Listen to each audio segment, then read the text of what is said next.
Morning. आज की इस वीडियो हम जानेंगे साइंस किसे कहते हैं, साइंस को कितने भागों में बांटा गया है। अगर हम साइंस पढ़ते हैं तो उसमें फिजिक्स, केमिस्ट्री और बायोलॉजी अलग अलग अध्ययन करने के क्यों मिलता है, इस सभी जानकारी को हम इस वीडियो में पूरी कवर करेंगे। दोस्तों, साइंस शब्द की उत्पत्ति लैटिन शब्द के सेंटिया से हुआ है। किससे हुआ है? सेंटिया से हुआ है, जिसका अर्थ होता है जानना। अर्थात शब्द से स्पष्ट हो रहा है किसी भी वस्तु के बारे में जानना ही क्या कहलाता है? साइंस कहलाता है। साइंस की परिभाषा देने से पहले मैं आप लोग के बीच एक उदाहरण देना चाह रहा हूँ। सबसे पहले आप लोग जानते होंगे कि कोई भी बच्चा जन्म लेता है तो वो डायरेक्ट दौड़ना नहीं शुरू कर देता।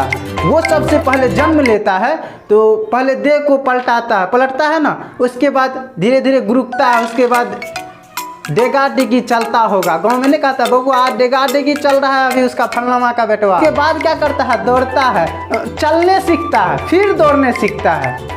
सीखता है कि नहीं सीखता? यही साइंस का भी परिभाषा है। साइंस क्या कहता है? क्रमबद्ध तरीके से प्राप्त ज्ञान को ही क्या कहते हैं? विज्ञान कहते हैं। अब चलिए जानते हैं साइंस को कितने भागों में बांटा गया है। दोस्तों, साइंस को दो भागों में बांटा गया है। कितने भागों में? दो भागों में। पहला का नाम है सोशल साइंस, दूसरा का नाम है नेचुरल साइंस। सोशल साइंस मतलब होता है सामाजिक विज्ञान और नेचुरल साइंस मतलब प्राकृतिक विज्ञान। सामाजिक विज्ञान शब्द से स्पष्ट हो रहा है, सामाजिक अर्थात जिसके अंतर्गत समाज के बारे में अध्ययन करेंगे वही क्या कहलाएगा? सामाजिक विज्ञान। अगर हम लिखने के व्यू से अगर इसकी परिभाषा देखें तो इस तरीका से हम लिख या बोल सकते हैं, कहेंगे विज्ञान की वह शाखा जिसके अंतर्गत समाज एवं उसके नियमों का अध्ययन किया जाता है वही क्या कहलाएगा? सामाजिक विज्ञान।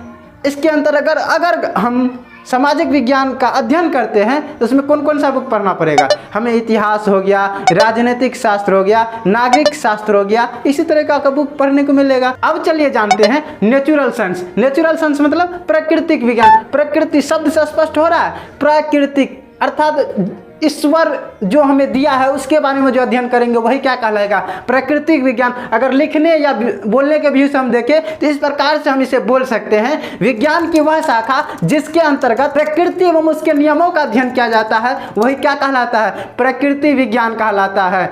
अब चलिए जानते हैं प्रकृति विज्ञान अर्थात नेचुरल साइंस को कितने भागों में बांटा गया है। दोस्तों, नेचुरल साइंस को भी दो भागों में बांटा गया है। कौन कौन? पहला का नाम है लाइफ साइंस, दूसरा का नाम है फिजिकल साइंस। लाइफ साइंस किसे कहते हैं? लाइफ साइंस अर्थात लाइफ के बारे में जिसके अंतर्गत अध्ययन करेंगे वही क्या कहलाएगा? लाइफ साइंस कहलाएगा। अगर इसकी परिभाषा की हम बात करें, वह प्राकृतिक विज्ञान जिसके अंतर्गत जीवित वस्तुओं का अध्ययन किया जाता है उसे क्या कहते हैं? लाइफ साइंस कहते हैं। लाइफ साइंस अर्थात बायोलॉजी। समझ गए ना? Biology, life science. Life science में बायोलॉजी शब्द का प्रयोग सर्वप्रथम लेमार्क और ट्रेविनेस नामक दो वैज्ञानिक थे, उन्होंने ही बायोलॉजी शब्द का प्रयोग लाइफ साइंस के लिए किया था। ये बात क्लियर हो गई। और दोस्तों, एक बात बता देना चाह रहा हूं कि बायोलॉजी का पिता किसे कहते हैं? तो बायोलॉजी का पिता अरस्तु को कहा जाता है। किसको कहा जाता है? अरस्तु को कहा जाता है। अब चलिए जानते हैं बायोलॉजी को कितने भागों में बांटा गया। इस वीडियो में हम थोड़ी थोड़ी जानकारी सभी विषय के बारे में देंगे। अगर पूरी जानकारी लेना चाह रहे हैं तो हमें कमेंट कीजिए, हम उस पर वीडियो बनाएंगे। चलिए अब चलिए जानते हैं बायोलॉजी को कितने भागों में बांटा गया है। दोस्तों, बायोलॉजी को तीन भागों में बांटा गया है। कितने भागों में? तीन भागों में बांटा गया है। पहला का नाम है बोटनी, दूसरा का जूलॉजी और तीसरा का माइक्रोबायोलॉजी। दोस्तों, बोटनी मतलब क्या होता है? वनस्पति विज्ञान। जूलॉजी मतलब जंतु विज्ञान और माइक्रोबायोलॉजी मतलब होता है सूक्ष्म जीव विज्ञान। बोटनी किसे कहते हैं ये चलिए जानते हैं। कहता है जीव विज्ञान की वह शाखा, क्योंकि जीव विज्ञान का भाग है इसीलिए हम अगर सब परिभाषा को लिखेंगे और बोलेंगे तो उसमें ये लगाना जरूरी हो जाता है यह किसका भाग है। तो कहेंगे जीव विज्ञान की वह शाखा जिसके अंतर्गत पेड़ पौधा एवं झाड़ियों का अध्ययन करेंगे वही क्या कहलाएगा?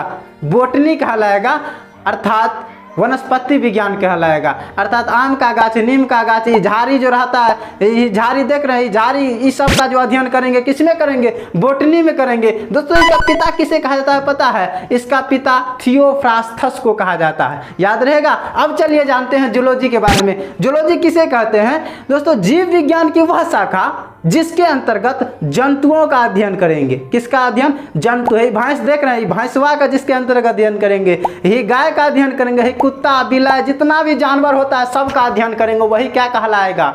जूलॉजी कहलाएगा। दोस्तों इसका पिता किसे कहा जाता है पता है? अरस्तु को ही कहा जाता है। अब चलिए जानते हैं माइक्रोबायोलॉजी अर्थात सूक्ष्म जीव विज्ञान के बारे में। दोस्तों अगर इसकी परिभाषा लिखे या बोले तो इस प्रकार से हम कह सकते हैं, जीव विज्ञान की वह शाखा जिसके अंतर्गत सूक्ष्म जीव का अध्ययन किया जाता है। सूक्ष्म जीव मतलब छोटका छोटका जीव जो आंख से दिखाई नहीं देता है, जो माइक्रोस्कोप के सहायता, माइक्रोस्कोप देख इसके सहायता से जिसको देखेंगे उसका जो अध्ययन करेंगे तो वही क्या कहलाएगा? माइक्रोबायोलॉजी। इस बुक के अंतर्गत छोटका छोटका जो हमें आंख से दिखाई नहीं देता है वो जीव के बारे में अध्ययन किया जाता है। दोस्तों इसका पिता किसे कहा जाता है पता है? इसका पिता लुईन होक को कहा जाता है। अब चलिए जानते हैं फिजिकल साइंस।